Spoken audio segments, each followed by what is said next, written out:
आप सबका बहुत बहुत धन्यवाद। और इसलिए ज्यादा धन्यवाद कि आप रुके रहे मुझे सुनने के लिए। कोई इस 12-13 साल के सफर में कम ही ऐसी सभाएं हुई हैं जिसमें अलग अलग विषय पे अलग अलग वक्ता बोलते रहे। मैंने ज्यादातर बातें कई बार सुन चुका हूं,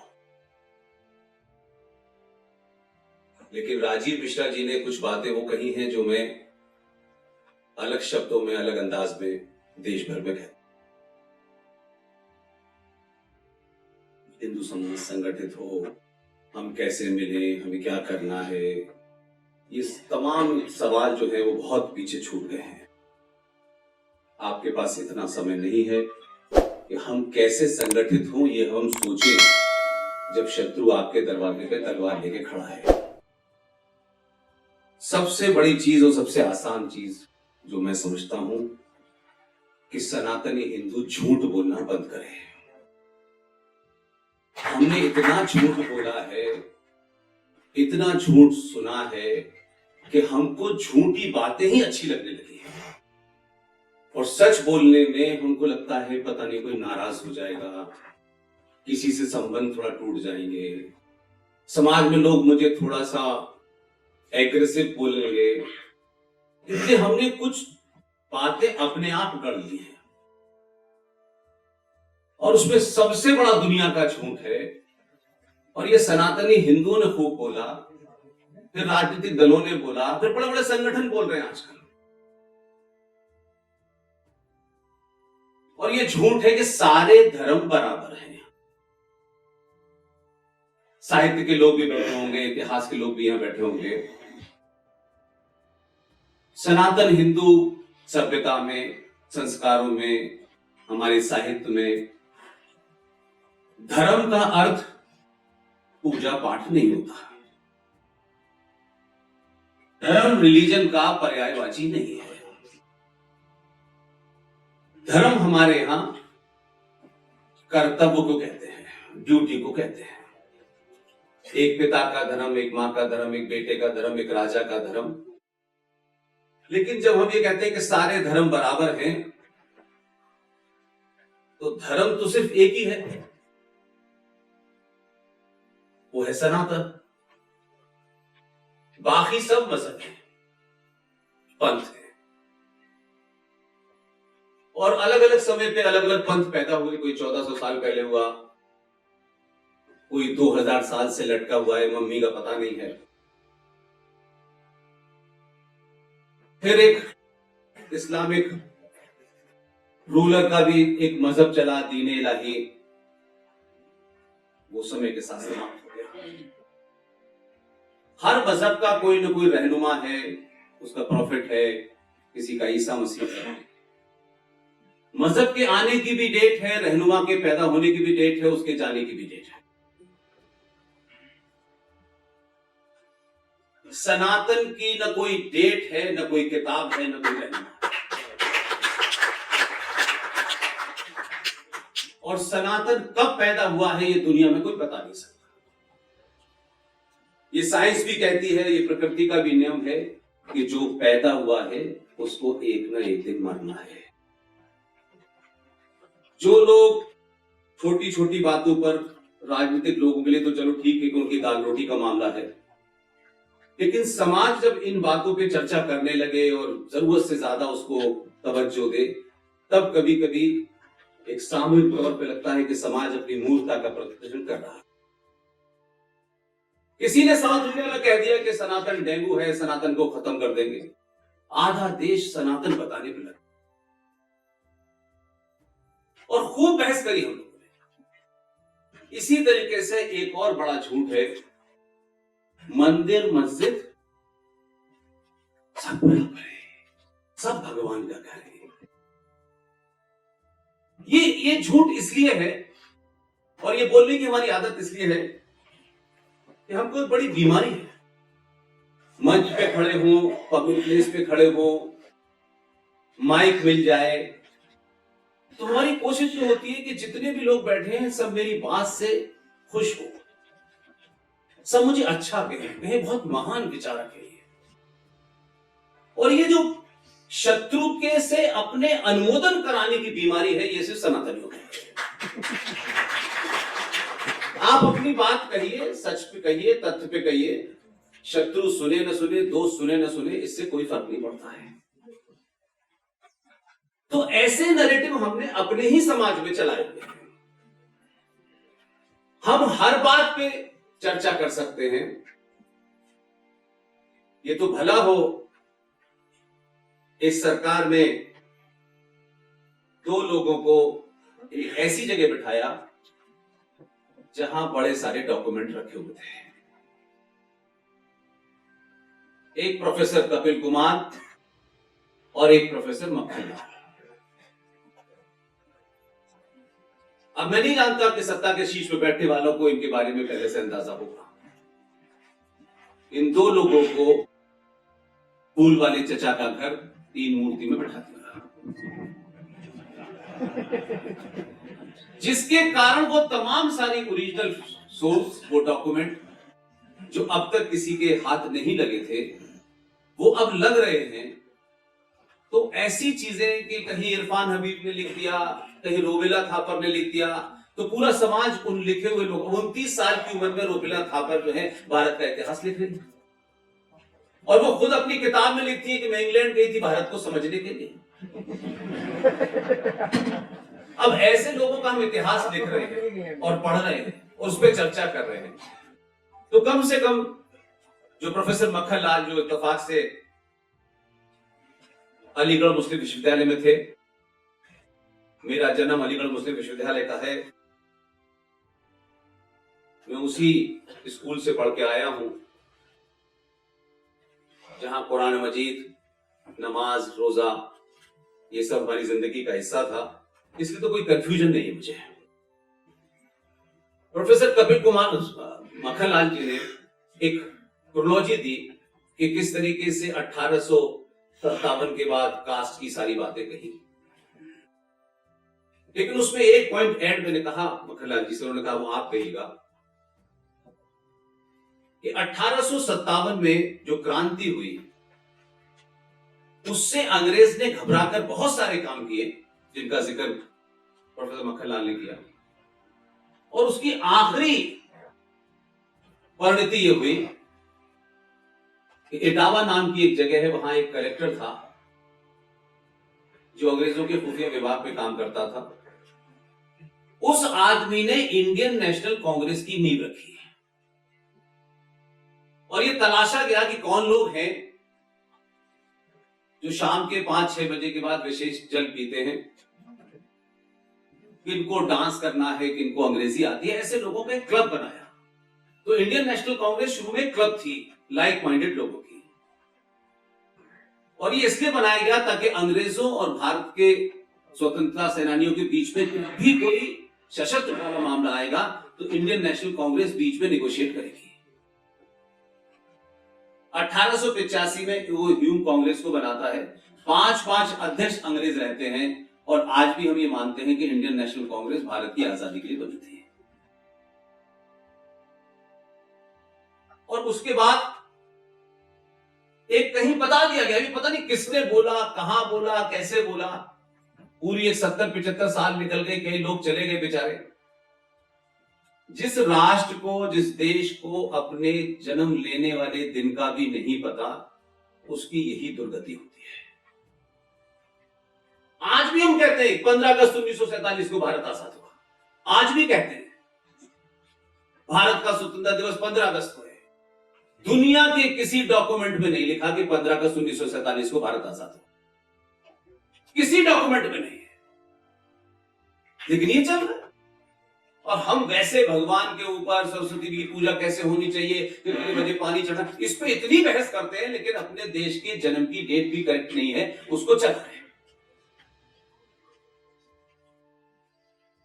15 अगस्त 1947 को ट्रांसफर ऑफ पावर हुआ है, और ट्रांसफर ऑफ पावर और स्वतंत्रता में जमीन आसमान का फर्क है। और इसका एक प्रमाण है कि 28 अप्रैल 1948 28 अप्रैल 1948 को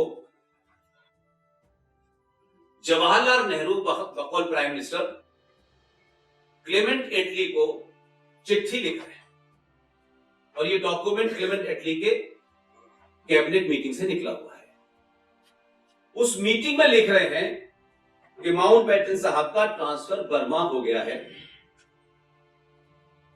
तो महामहिम मैं आपसे अनुमति चाहता हूं, आपसे अनुमोदन चाहता हूं कि बंगाल के गवर्नर सी चक्रवर्ती गोपालाचार्य को भारत का गवर्नर जनरल नियुक्त किया जाए। ये 1948 में हो रहा है। हमारी फौजों का 54, 56, 57 जनरल और एयरफोर्स का एयर चीफ सब अंग्रेज थे, लेकिन ये चल रहा और हम सब गा रहे हैं, बहुत अच्छा है, सब कुछ हो रहा है, लेकिन बार बार ये कहते हैं बच्चों को हमें सच बोलना है, हमें सच बोलना है, लेकिन सच आपको पता ही नहीं है और ना हमने इसकी कभी कोशिश की कि हम जान जाए। वही हिंदू समाज, मुसलमान कम से कम ईमानदार हैं, जो कहते हैं वो करते हैं। आप बेईमान हैं, हम बेईमान हैं, इसलिए हमारी दुर्गति हो रही है। मुसलमानों ने खूब चिल्ला चिल्ला के कहा कि Islam is religion of peace. Spelling आपने गलत समझी, उसमें उनकी क्या गलती है? और कहां क्या मार्केटिंग है, कोका कोला भी नहीं कर पाई।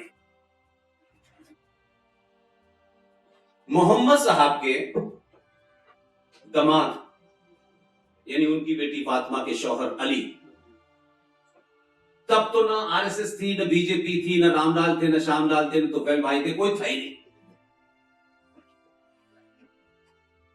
फजर की नमाज होती है सुबह 4:30 बजे। जब अली उनके दामाद नमाज पढ़ने मस्जिद में गए तो तलवार से उनकी गर्दन कोई रामलाल ने नहीं काटी, तब उन्हीं के लोगों ने काटी। उनका पहला खलीफा, दूसरा खलीफा, तीसरा खलीफा, चौथा खलीफा, सबकी गर्दनें कटी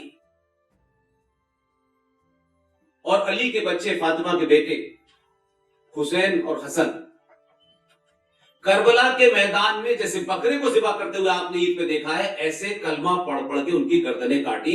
उसकी मार्केटिंग हुई है Islam is a religion of peace. हम सुनी सुनाई बातों पे बहुत विश्वास करते हैं और शायद उसके पीछे एक वजह यह भी है कि हम कुछ हद तक लालची हैं और वो लालच हमें कभी कठोर बात बोलने को रोकता है कि हमने बोला ये नाराज हो जाएंगे तो मेरा 2 रुपए का इंटरेस्ट नुकसान हो जाएगा, इसलिए हमने उन सब बातों को खूब पढ़ाया। अब हमको तो उस हेलो जी जो हमको 5वीं क्लास तक पढ़ाई गई उसमें पास होना होता था, तो ये सब पढ़ा हमने। तो मुझे लगता है कि जितने वक्ताओं ने अपनी बात कही है उसमें सबसे बड़ी एक ही सब चिंता बार बार दिखा रहे हैं, बताने की कोशिश कर रहे हैं। कोई कहता है 125 करोड़ है, कोई 100 करोड़ कहता है, कोई 82 करोड़ कहता है, लेकिन आपकी गिनती सबसे ज्यादा है। आप टैक्स भी भरते हैं, रेड लाइट पे रुक भी जाते हैं, लेफ्ट हैंड पे चलते हैं, दुनिया के सारे कानून मानते हैं, लेकिन आप ही हर दिन मारे जा रहे हैं। और आप ही को यह संकट है कि तो दुनिया का यह पहला ऐसा देश है जिसके बारे में मैं ये बात नहीं कहता कभी। एक आदमी जो 1932 में पैदा हुआ, जिसने भारत देखा नहीं, उसके दादा दादी ने भारत देखा और वो भारत में भी नहीं पैदा हुआ, वो ट्रिनिडाद में पैदा हुआ, वहां रहा। ये 1932 की बात है।